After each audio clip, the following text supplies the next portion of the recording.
Hey guys, welcome to another episode of Hearthstone. Today we're going to talk about Journey to UNGORO. The expansion is finally starting to take place. Basically, they're revealing cards now, here and there now.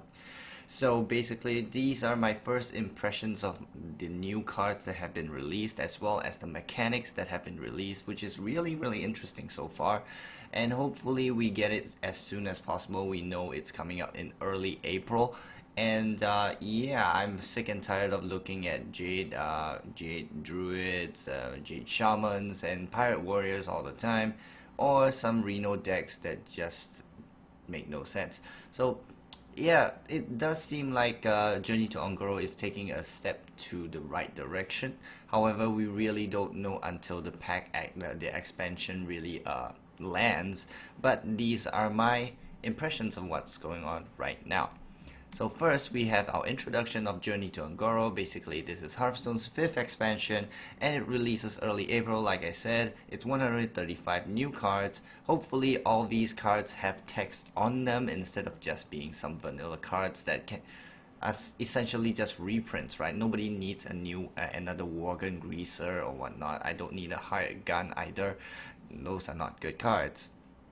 So yeah, we just hope that each and every card brings a new flavor, a new usability to them, in a sense that, you know, sometimes you want to keep these cards in your deck instead of another one, instead of just, ooh, these cards are the OP cards, so they will be constructed, and the not so OP cards, we will just play them in arena. So yeah, we want a little bit of mix and match here and there, and hopefully UNGORO will be able to do that for us. So yeah, with UNGORO, they actually introduced a new elemental tribe, so basically we'll talk about that a little bit later, as well as a new adapt keyword, a new quest mechanic, and yeah, if you want to buy Journey to UNGORO packs, you can buy 50 packs at $49.99 as a pre-order, and it's a steal. So next, we'll talk about the elemental tribe. So basically there are some existing cards that are given the elemental tribe text. So things like Magma Rager and Ice Rager are given an elemental text, which is really good, right? Because they used to be useless, and now maybe it might be a little bit more useful with the elemental synergy that comes with it.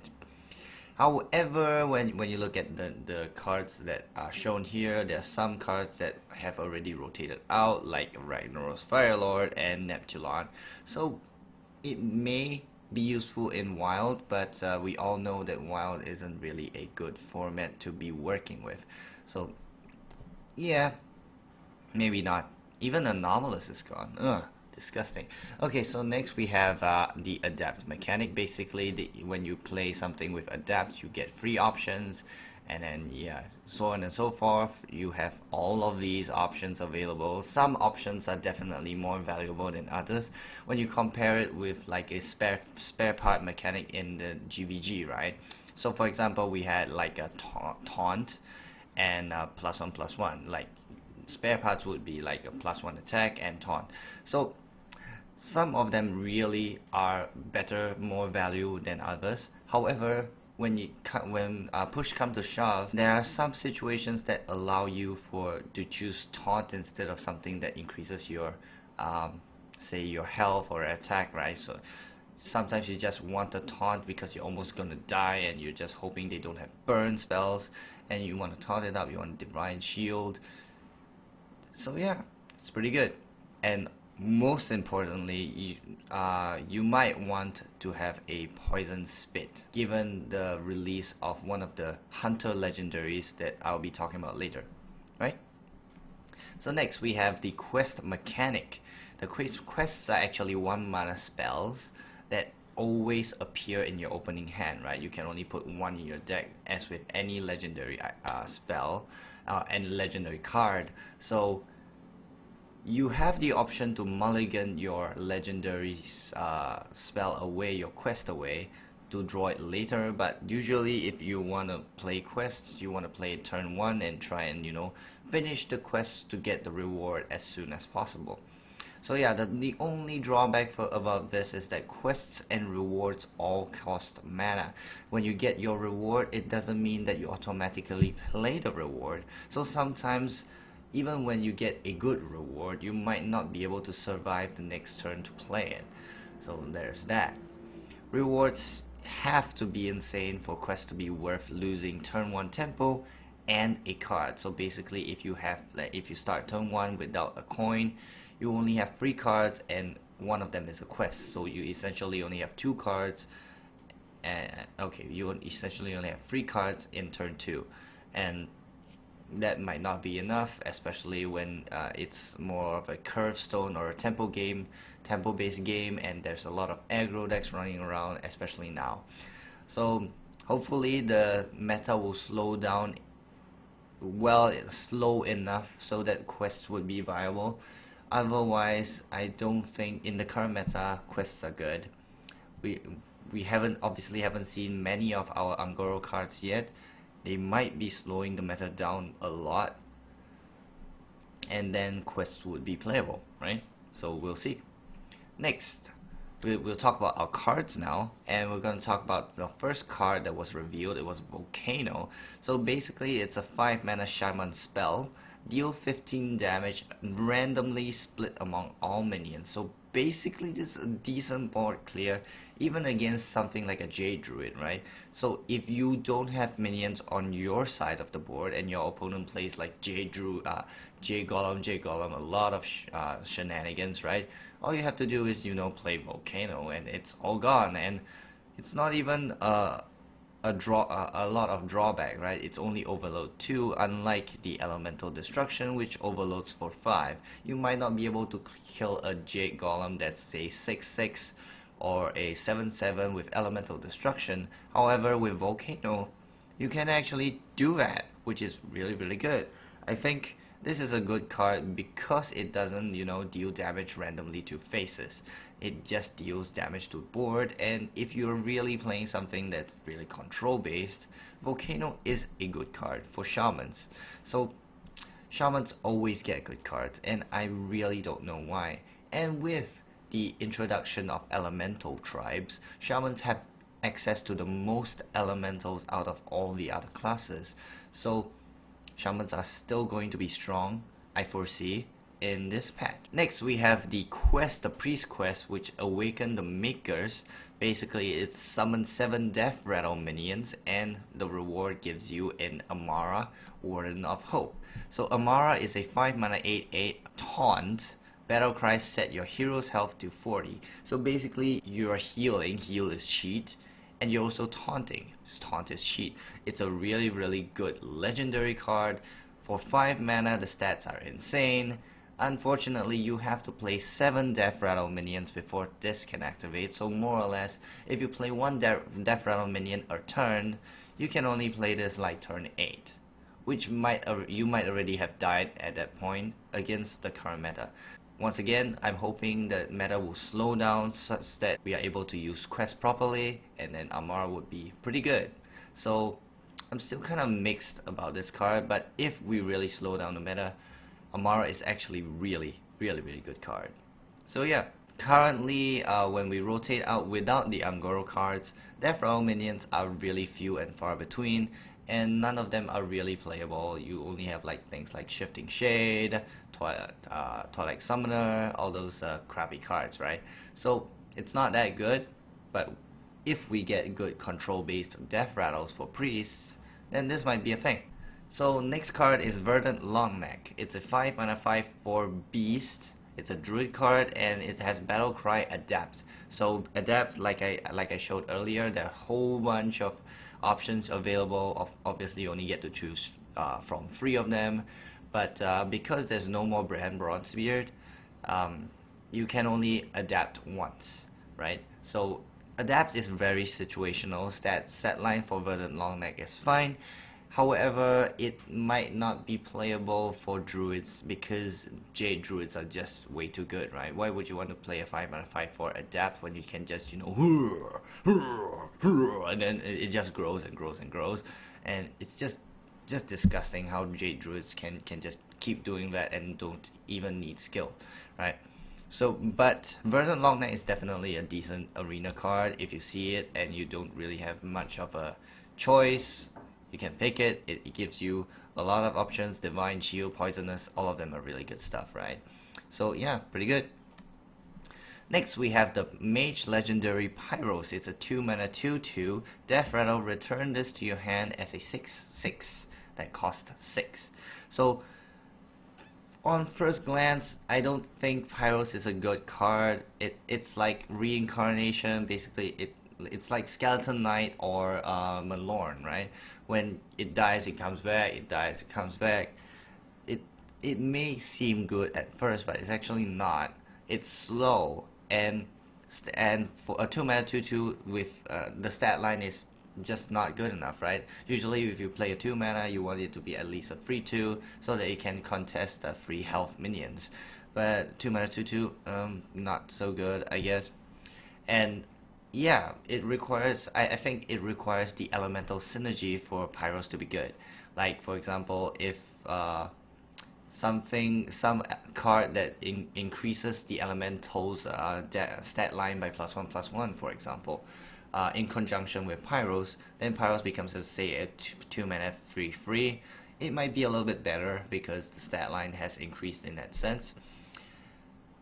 But yeah, for now, I don't think so. I don't think it's good enough. Yeah, like I said, compare it with Malorn or like, you know, Anubarak or Skeleton Knight.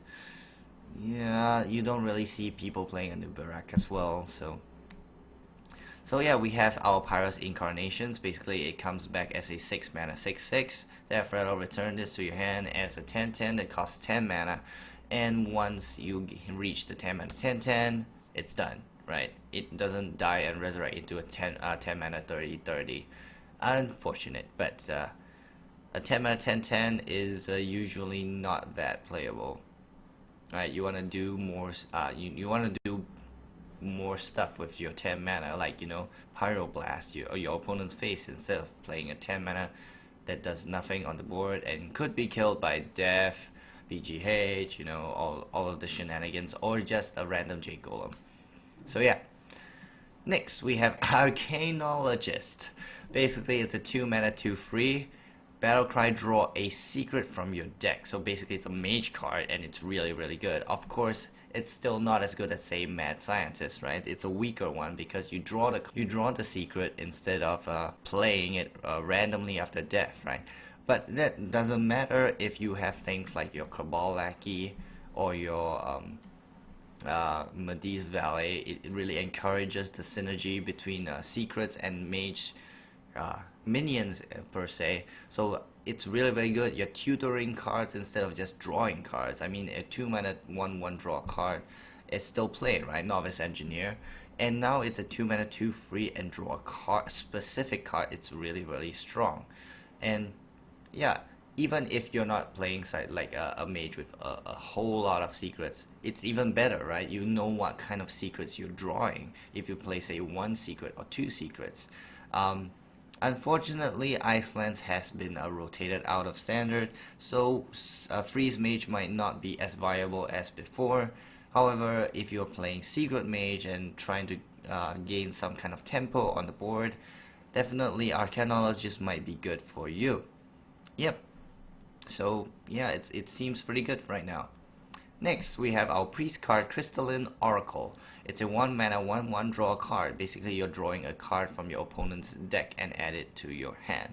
So something like Mind Vision, except your, you know, thought stealing. It's like Shifting Shade, right? Except it's instead of a 4 mana 4 free thought steal 1 card, you're thought stealing 1 card from a 1 mana card. It's really, really good, right? So is it a better Mind Vision? I'm not so sure because you're not taking a card from your opponent's hand. And yeah, unfortunately, Crystalline Oracle is not a spell, so sometimes you might not be able to use it in synergy with Priest of the Feast. However, it really doesn't matter. A 1 mana 1/1 draw card is still just way too good. And heck, and did I mention the fact that priests are getting a lot of control-based death rattles that are good? This is one of the better cards that priests are getting so far, and it's really, really good.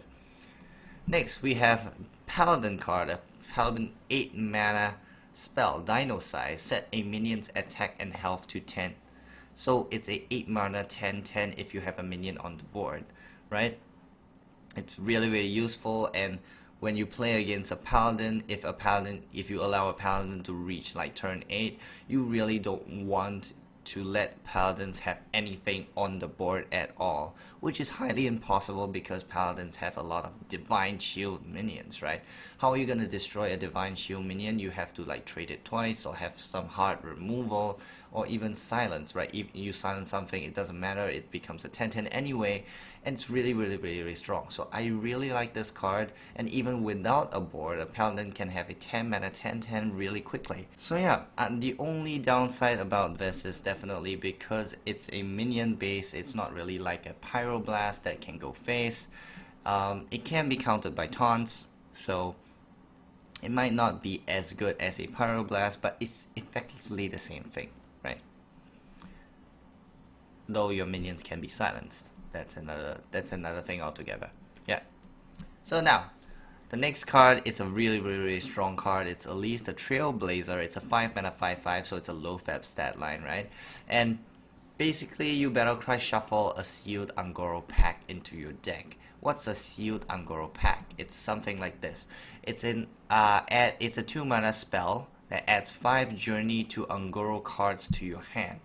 It's 5 cards. It's a 2 mana draw 5. That's insane. You tell anyone, like, Kabbalah's Tome is a 5 mana draw 3. UNGORO is a 2 mana draw 5. Sure, Kabbalah's Tome gives you only spells. This one, it gives you anything between spells and minions. But even the developer has said that packs are rigged to pull more epics and legendaries out in the field. So I think this is just one of the best control cards ever. Even if you 2 mana draw 5 wisps, is really good enough, right? You can still just, you know, toss the wisps out and use it. It gives you fuel. In Arena, it's one of the best cards in the world. In Constructed, if you play control decks, she's there for you to, you know, gain more fuel if you run out of fuel, right? Especially when you're in a situation where people are going to fatigue, and you're playing against a Jade Druid who won't ever fatigue, and you want to try and get some good cards that can, you know, go face and kill the Druid before he you know, snowballs you out of control. This UNGORO pack is only game specific, right? It doesn't give you the cards into your collection. So this is one of the most confusing parts, because like, hey, I open a pack, why don't I get the cards, right? No, it doesn't work that way. If it worked that way, everyone would play Elise the Trailblazer. People are going to farm games just playing Elise the Trailblazer and opening packs just to get the cards. And that should not be the case, otherwise Blizzard will go out of business, right? Next, we have Explore UNGORO. This is one of the stupidest cards I've ever seen. It's a warrior spell, 2 mana. Replace your deck with copies of Discover a Card. So what is Discover a Card? Discover a card is a 1 mana spell that well, that's what it says, Discover a Card. So basically, discover any card in the world. You have 3 options. It's like a Raven Idol, except that you're not selecting between minions and spells, you're selecting between both. And why would you ever play this card, right? You pay 1 mana just to discover a card, and then you get the card, and then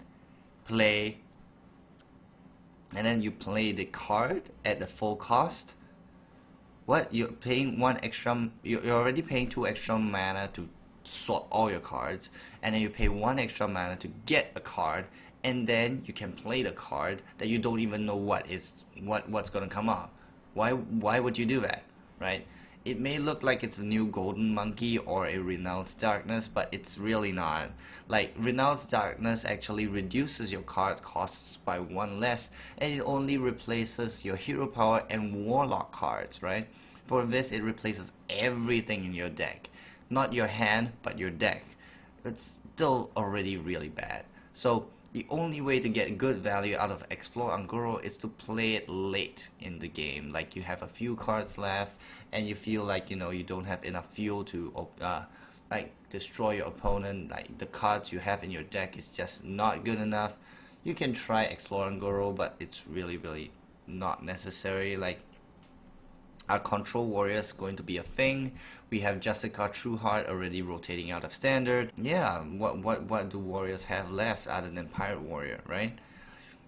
So obviously Explore UNGORO is decent in the arena, however it is still advised that you play your Explore UNGORO really late into the game. Next we have Gentle Megasaur. It's a 4 mana 5/4 neutral card. It's a beast, and Battlecry adapt your Murlocs. I am guessing what's going on is that once it Battlecry adapts, it gives you 3 options, and then you click one of them and all your Murlocs are going to get the same effect. You don't get to choose a specific adapt effect for each of your Murlocs. Instead, you're just going to pick one and all of your Murlocs get the same thing. That's what I'm assuming, right?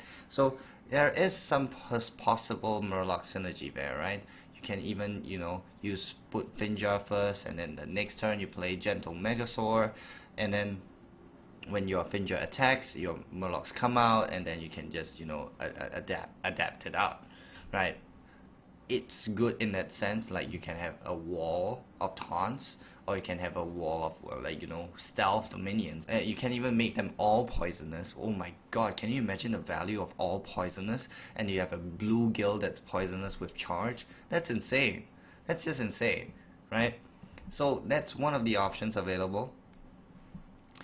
Another option is to, like, you know, have shamans call in the finishers with Finjar, and then suddenly unfortunately every fin and any fin is rotating out, but even with calling the finishers, it's more than enough for a Gentle Megasaur to be useful, right?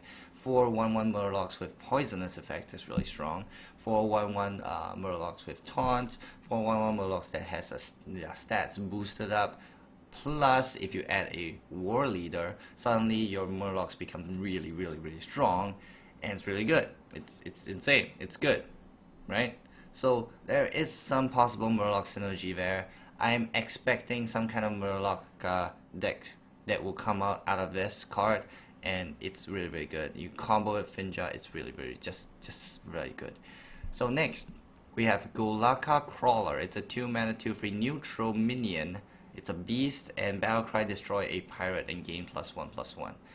Unfortunately, even as we hate pirate warriors, we hate pirates in general, this is not a playable card. It's a 2 mana card. Pirate warriors can establish the board with a coin. They can have up to 3 minions on the board at turn 2. And what are you gonna do? You're only gonna kill one at turn 2? Are you serious? It's not good enough. And even with the +1/+1 effect, if a 2 mana 3/4, it's just not good enough. Like, what's the crawler gonna do? The warrior is still gonna go face, right? He's not gonna trade. And if he's trading, you can be sure he has a fiery war axe, which really totally negates what Golakka Crawler is doing. So the stat gain is really insignificant. It only eats 1 pirate, and the best value of eating pirates is to eat the you know, Bloodsail Corsair that has, you know, super buffed by the weapon, or even the, you know, Bloodsail Leader, you know, the pirate that 3/3 pirate that, you know, gives all pirates +1/+1. That might be good, but other than that, it's really situational. It's just not good enough, and it's the same reason why people don't play Hungry Crab, right?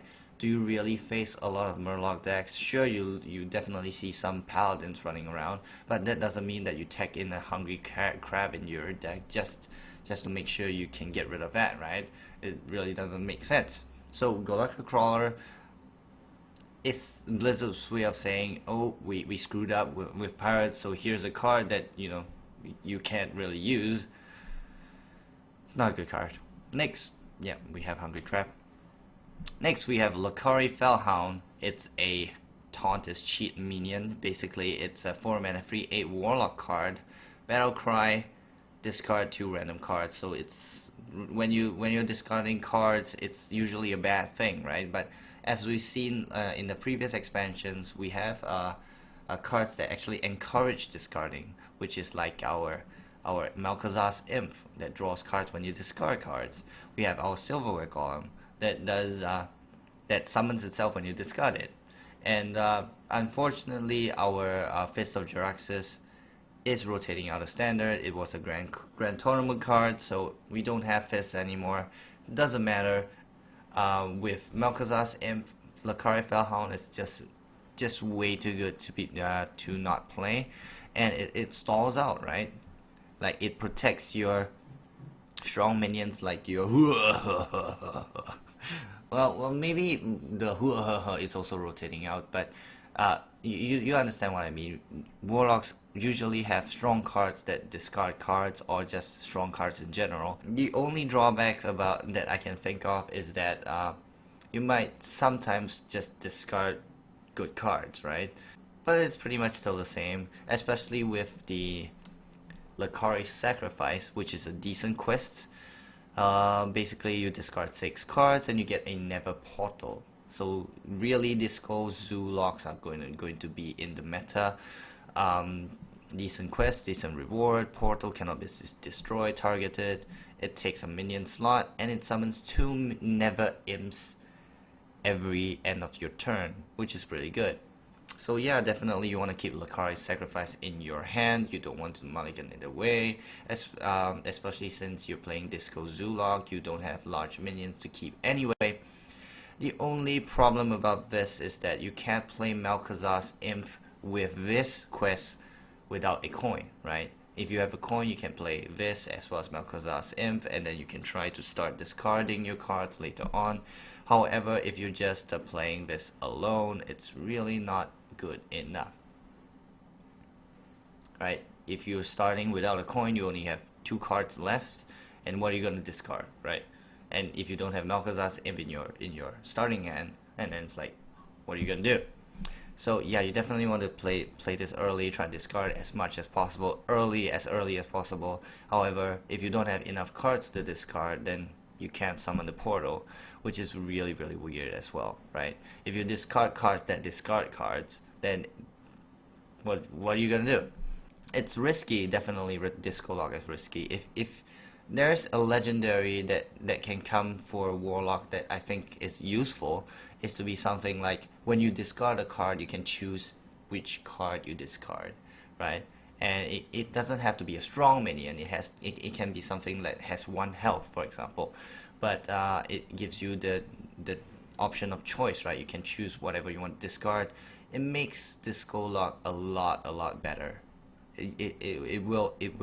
So here's hoping that you know, the Warlock legendary would be something like that, you know. Next we have our Priest spell card. It's a 2 mana Shadow Visions. Discover a copy of a spell in your deck. And how good is this card? This is actually a really useful card, especially when, say, for example, you're in a pickle and you see Shadow Visions, and you have AoEs in your deck, and you want to draw it out as soon as possible. You can use this card and say, oh, I need Dragonfire, you know, I'm just gonna copy one out there. Or I need Holy Nova, I'm just gonna copy one out there. Or even better, if you have already played Elise and you have an UNGORO pack lying in your deck, all you gotta do is, you know, just Shadow Visions, and then you just grab an extra UNGORO pack and you just open it, right? And sure, it's a 4 mana, draw 5 cards, but it's still good. So I don't see a drawback about this card. I mean, sure, it's essentially 2 mana, do nothing on the board, but it really helps, especially since priests usually play spells that are extremely effective, right? You don't see priest spells that are not effective. Sure, I think maybe Shadowwood Pain and Shadowwood Death are not as effective as the rest, but usually if you play priest spells, it's things like Potion of Madness, which is really good. You have things like Power Word Shield, even like you want to draw a card, sure, you just copy one and just draw a card, right? It's good that way. So I don't see this card being bad, and I think people are going to use this in a unique way, right? You can even use this with Priest of the Feast, and you just get free mana and you get a free, copy of a spell. Even so, you heal free, draw an AoE spell. It's pretty good too. So yeah, next we have Sherazin Corpse Flower. It's a 4 mana 5/3 legendary for rogues. Basically, Death Rattle, go dormant, play 4 cards in a turn to revive this minion. So it's kind of a new concept, really. It's a It's like something like a graveyard effect that has never existed in Hearthstone before, other than the existence of things like Resurrect with the Kazakus potion, as well as Priest's Resurrect effect. So it's really interesting because the seed actually takes up a minion slot. It's Sherazin seed, and when you play 4 cards in a turn, you revive this minion. And I do think that 4 cards may be a little bit too much, right? If you're playing Miracle Rogue, you usually don't want to play Sherazin anyway. And if you even if you do, a free health legendary card may be just too little too late. Like, if it can be killed by a 2 mana card, a 4 mana card can be killed by a 2 mana free 2, right? So it's like really weird. Sure, it's sort of sticky, but when you revive it, it doesn't have charge, so it doesn't go to face anyway. So when you revive it, it dies again. And revive it, it dies again. So what are you essentially doing? You're just creating a taunt, something like a taunt, right? It's not good enough. I don't think it's good enough. Like, rogues are in a really weird spot right now, and I'm not sure if Blizzard is giving rogues the correct direction. I know they think that, you know, people playing Miracle Rogue might play this card, but really Miracle Rogue doesn't want to play this card. They want to play Edwin, right? They want to play things that, you know, gives them coins, give them card draw, things that go face, like Questing Adventurer, something like Stealth Finja. So why would I play this card? Like, it takes up a slot, right? So if Finja can't summon all of his Murlocs, then it's not as good as well. So it's really weird. I don't think I will play this card as Rogue. So yeah. Next we have Sunkeeper Tarim. It's a 6 mana free 7 Paladin legendary, and it has Taunt. Battlecry, set all other minions attack and health to free. This includes your own minions. That's really important to note. Like, for example, you can play Stand Against Darkness the previous turn, and then play Sunkeeper Tarim and all of them as 3/3, for example. You can see how this might be countered by zoo decks or token decks that have a 1/1 all over the place. Violet Teacher comes to mind, right? And then you're like, why did I do that? Like, you don't want to do that. And sure, it's definitely useful against Jade Druid, who just all the, like, what, 9/9, 10/10, 11/11, 12/12, and you just, you know, play Sunkeeper Tarim, and then, you know, all of them become free freeze, and I can block all your incoming damage, right? It's good in that sense, and it's a global Uldaman, because it's the Uldaman effect, right? And Uldaman is rotating out, so we need to have Keeper of the Uldaman somewhere else. Here we go. It may seem good, but I'm not so sure, right? Like, if you're playing Zoo Paladin, this might be better because all your minions are small, and then you wanna buff them up. It's possible. Otherwise, it's kind of weird. Sure, it's useful with Dinosize, right? You can have, like, you know, freeze that don't really die to, like, board clears, like Consecration, Holy Nova, Volcanic Potion, for example, and then later on you can just Dinosize and then just go face. So that's useful in that sense, but other than that, I think it's an okay legendary. It's very situational. I don't think it's good enough other than against Jade Druids. Yeah. Next we have our Hunter legendary, Swamp King Dred. 7 mana 9/9 beast. After your opponent plays a minion, it attacks it. So basically, it's one of the rare effects where your minion can actually attack on your opponent's turn. So it's very control oriented. Whatever your opponent plays, your Swamp King Dred will attack it. That means when your opponent plays a poisonous minion, Swamp King Dred just dies.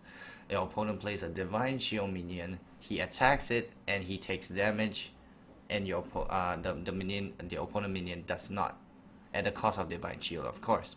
So we are very fortunate that Sylvanas is out of the meta, because if we play Swamp King Dred and your opponent just plays Sylvanas and then they take the 9/4, they take the 9/4, and what are you gonna do, right? You're just going to go face with a 9 damage to your face, and you can lose the game. So thankfully we don't have Sylvanas anymore, and I think that, you know, Swamp King Dred is a very interesting tempo card, and it's definitely a must pick in Arena. However, I'm not really sold yet. Like, sure, hunters usually want to keep going face, but if Blizzard is going to push hunters into a more mid-range to control wise, it's actually a really good, interesting tempo card. You're basically preventing your opponent from playing minions, right?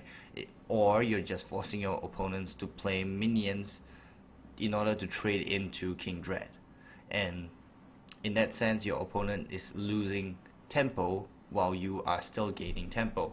And I think this is an interesting card, and hunters might come back into the meta with this card. We'll definitely have to see. It is really very interesting. It is. It's good design. Good design.